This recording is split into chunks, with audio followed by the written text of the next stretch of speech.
Economic growth in Laos will remain buoyant, however, the region still faces significant risk to growth.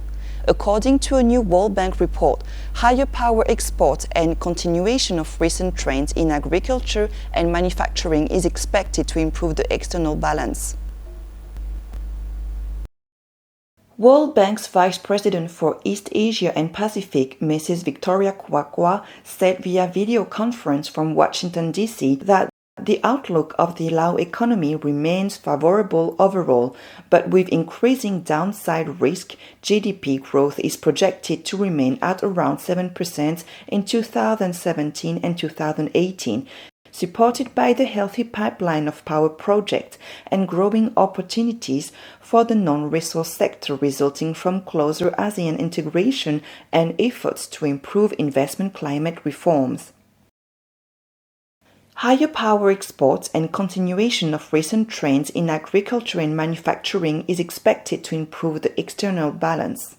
However, the risks have increased. The outlook on commodity prices and development needs may continue to weigh on the fiscal position and public debt in the near term.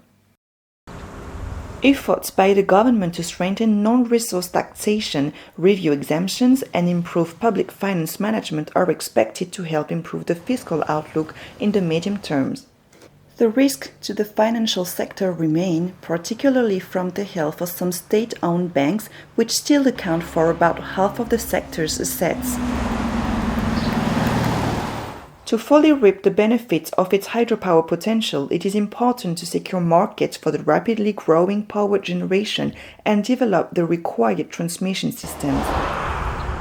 Additional risks include a slowdown in key trading partners such as China and Thailand that might affect trade and investments.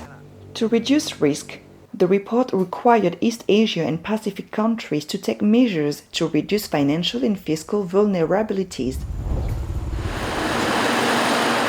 Over the long term, the report recommends that countries address constraints to sustained and inclusive growth, included by filling infrastructure gaps, reducing malnutrition, and promoting financial inclusion. World Bank's Vice President for East Asia and Pacific, Mrs. Victoria Kwakwa, said, adding via video conference from Washington, D.C., that the outlook for developing East Asia and the Pacific remains positive, with weakness in global growth and external demand offset by robust domestic consumption and investment.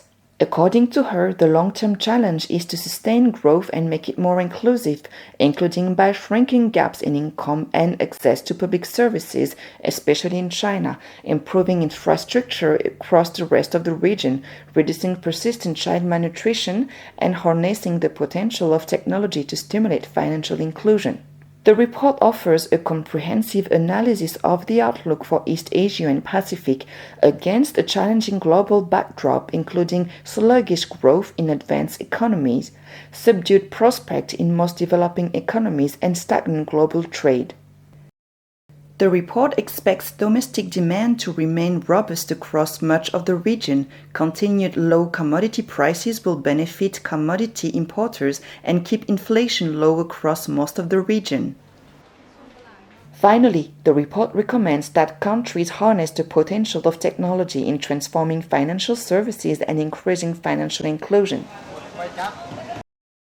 The region is technologically advanced with a high level of mobile phone penetration, but lags in access to financial services. To reap the gains from financial innovation, countries will need to strengthen legal and regulatory frameworks and enhance consumer protection.